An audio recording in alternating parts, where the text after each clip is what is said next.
ನಮಸ್ಕಾರ ಸ್ನೇಹಿತರೆ, ಇವತ್ತಿನ ವಿಡಿಯೋದಲ್ಲಿ ತುಂಬಾ ಸಿಂಪಲ್ಲಾಗಿ ಟೇಸ್ಟಿಯಾಗಿ ಬೆಳಗಿನ ತಿಂಡಿಗೆ ಬ್ರೇಕ್ಫಾಸ್ಟ್ಗೆ ಏನಾದರೂ ಚಟ್ನಿ ಏನಾದರೂ ರೆಸಿಪಿ ದೋಸೆಗೆ ಇಡ್ಲಿಗೆ ಚಪಾತಿಗೆ ಏನಾದರೂ ಮಾಡಬೇಕು ಅಂದ್ಕೊಂಡಿದ್ರೆ ಈ ವಿಧಾನದಲ್ಲಿ ಮಾಡಿ ತುಂಬಾ ರುಚಿಕರವಾಗಿರುತ್ತದೆ. ಹಾಗೆ ನನ್ನ ಚಾನಲನ್ನು ಫಸ್ಟ್ ಟೈಮ್ ಯಾರೆಲ್ಲ ನೋಡ್ತಾ ಇದ್ದೀರಾ ಒಂದು ಸಬ್ಸ್ಕ್ರೈಬ್ ಮಾಡಿ, ಹಾಗೆ ಬೆಲ್ಲೈಕನನ್ನು ಕ್ಲಿಕ್ ಮಾಡಿ. ನಾನು ಹಾಕೋ ವಿಡಿಯೋ ಮೊದಲ ನೋಟಿಫಿಕೇಷನ್ ಆಗಿ ನಿಮಗೆ ಬರುತ್ತೆ, ಮೊದಲು ನೀವೇ ನೋಡ್ಬೋದು. ಹಾಗೆ ಒಂದು ಲೈಕ್ ಮಾಡಿ. ಈಗ ನೋಡಿ, ಮೊದಲಿಗೆ ಒಂದು ಬಾಣಲಿಯನ್ನು ತೊಗೊಂಡಿದ್ದೀನಿ. ಬಾಣಲಿಗೆ ಒಂದು 2 ಚಮಚ ಆಗುವಷ್ಟು ಎಣ್ಣೆಯನ್ನು ಸೇರಿಸ್ತಾ ಇದ್ದೀನಿ. ಎಣ್ಣೆ ಕಾದಾದ್ಮೇಲೆ 1 ಗಡ್ಡೆ ಆಗುವಷ್ಟು ಈರುಳ್ಳಿ, 1 ಗಡ್ಡೆ ಆಗುವಷ್ಟು ಬೆಳ್ಳುಳ್ಳಿಯನ್ನು ಸೇರಿಸ್ತಾ ಇದ್ದೀನಿ.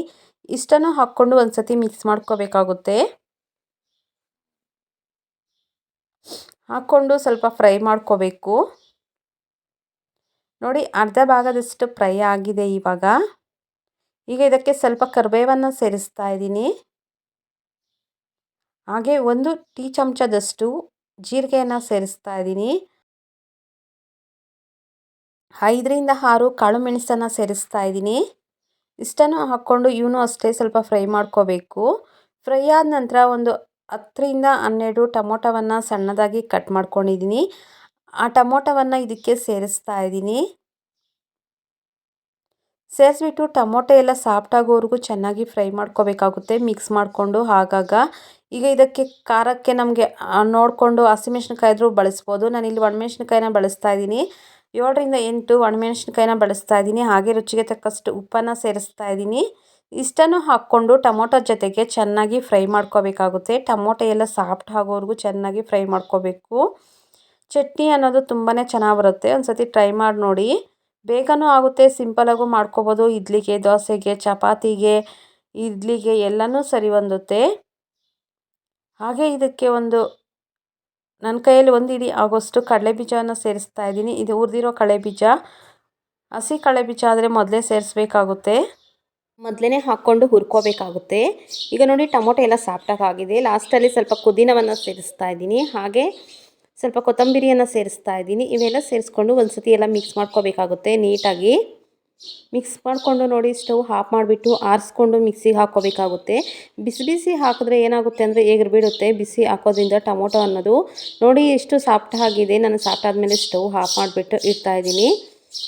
ತಣ್ಣಕ್ಕೆ ಆದಮೇಲೆ ಮಿಕ್ಸಿಗೆ ಹಾಕ್ಕೋಬೇಕಾಗುತ್ತೆ. ಮತ್ತು ತಣ್ಣಕ್ಕೆ ಆದಮೇಲೆ ಹಾಕ್ಕೋಬೇಕಾಗುತ್ತೆ. ನೋಡಿ, ತಣ್ಣಕ್ಕೆ ಆದಮೇಲೆ ಒಂದು ಜಾರ್ಗೆ ಸೇರಿಸ್ಕೊತಾ ಇದ್ದೀನಿ. ಎಲ್ಲ ಒಂದು ಜಾರ್ ಆಗುತ್ತೆ ಅಷ್ಟೇ.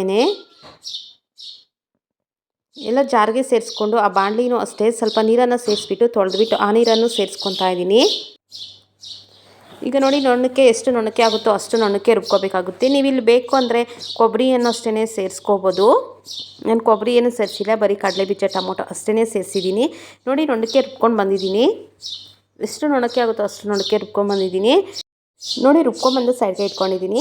ಇವಾಗ ಒಂದು ಬಾಣಲೆಗೆ 2 ರಿಂದ 3 ಚಮಚ ಆಗುವಷ್ಟು ಎಣ್ಣೆನ ಸೇರಿಸ್ತಾ ಇದ್ದೀನಿ. ಎಣ್ಣೆ ಕಾದಾದ್ಮೇಲೆ 1/4 ಟೀ ಚಮಚ ಆಗುವಷ್ಟು ಸಾಸಿವೆನ ಸೇರಿಸ್ತಾ ಇದ್ದೀನಿ. ಸಾಸಿವೆ ಚಟಪಟ ಅಂತ ಸಿಡಿದ ಮೇಲೆ 1 ಟೀ ಚಮಚ ಆಗುವಷ್ಟು ಕಡಲೆಬೇಳೆ, 1 ಟೀ ಚಮಚ ಆಗುವಷ್ಟು ಉದ್ದಿನ ಬೇಳೆಯನ್ನು ಸೇರಿಸ್ತಾ ಇದ್ದೀನಿ. ಇಷ್ಟನ್ನು ಹಾಕ್ಕೊಂಡು ಸ್ವಲ್ಪ ಫ್ರೈ ಮಾಡ್ಕೋಬೇಕಾಗುತ್ತೆ. ಲೋ ಫ್ಲೇಮಲ್ಲಿ ಇಟ್ಕೊಂಡು ಹಾಕ್ಕೋಬೇಕಾಗುತ್ತೆ.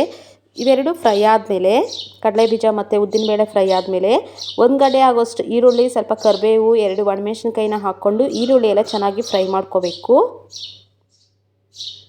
ನೋಡಿ, ಆ ರೀತಿ ಫ್ರೈ ಮಾಡ್ಕೋಬೇಕು. ಅರ್ಧ ಭಾಗದಷ್ಟು ಫ್ರೈ ಆದರೆ ಸಾಕಾಗುತ್ತೆ. ಈರುಳ್ಳಿ ಟೇಸ್ಟು ಆಗನೇ ಚೆನ್ನಾಗಿರುತ್ತೆ. ನೋಡಿ, ಫ್ರೈ ಆದಮೇಲೆ ನಾನು ಏನು ರುಬ್ಕೊಂಡಿದ್ದೀನೋ ಆ ಚಟ್ನಿಯನ್ನು ಇಲ್ಲಿಗೆ ಸೇರಿಸ್ತಾ ಇದ್ದೀನಿ. ಇದಕ್ಕೆ ನೀರನ್ನ ಸ್ವಲ್ಪ ಸೇರಿಸ್ಕೊಂಡು ಜಾರನ್ನು ತೊಳೆದ್ಬಿಟ್ಟು ಆ ನೀರನ್ನು ಅಷ್ಟೇ ಸೇರಿಸ್ತಾ ಇದ್ದೀನಿ. ನಮಗೆ ತೆಳುವಾಗೂ ಬೇಕು ಅಂದರೆ ನೀರು ಸ್ವಲ್ಪ ಜಾಸ್ತಿ ಸೇರಿಸ್ಕೊಬೇಕಾಗುತ್ತೆ. ಸ್ವಲ್ಪ ಮಂದಕ್ಕೆ ಬೇಕು ಅಂದರೆ ನೀರು ಸ್ವಲ್ಪ ಕಡಿಮೆ ಸೇರಿಸ್ಕೋಬೇಕಾಗುತ್ತೆ. ಆಪ್ಷನಲ್ಲು, ಹೆಂಗೆ ಬೇಕಾದರೂ ಮಾಡ್ಕೋಬೋದು. ಯಾವ ರೀತಿ ಮಾಡ್ಕೊಂಡ್ರೂ ಚೆನ್ನಾಗಿರುತ್ತೆ. ರುಚಿ ನೋಡಿಬಿಟ್ಟು ಉಪ್ಪು ಸಾಲಿಲ್ಲ ಅಂದರೆ ಉಪ್ಪು ಹಾಕ್ಕೋಬೋದು. ನೋಡಿ, ಇದನ್ನು ಎಲ್ಲ ಮಿಕ್ಸ್ ಮಾಡಿಕೊಂಡು ಒಂದು ಸತಿ ಚೆನ್ನಾಗಿ ಕುದಿಸ್ಕೋಬೇಕಾಗುತ್ತೆ. ಚಟ್ನಿ ಒಂದು 2 ರಿಂದ 3 ನಿಮಿಷ ಚೆನ್ನಾಗಿ ಕುದಿಸ್ಕೋಬೇಕು. 1/4 ಟೀ ಚಮಚ ಆಗುವಷ್ಟು ಅರಿಶಿಣದ ಪುಡಿಯನ್ನು ಸೇರಿಸ್ತಾ ಇದ್ದೀನಿ. ಲಾಸ್ಟಲ್ಲಿ ಸ್ವಲ್ಪ ಕೊತ್ತಂಬರಿಯನ್ನು ಸೇರಿಸ್ಕೊಂಡ್ರೆ ಆಯಿತು, ರೆಡಿ ಆಗುತ್ತೆ. ನೋಡಿ, ಚಟ್ನಿ ತುಂಬಾ ಟೇಸ್ಟಿಯಾಗೂ ತುಂಬಾ ಚೆನ್ನಾಗಿರುತ್ತೆ. ರೆಡಿ ಆಗಿದೆ tomato chutney. Thank you for the watching.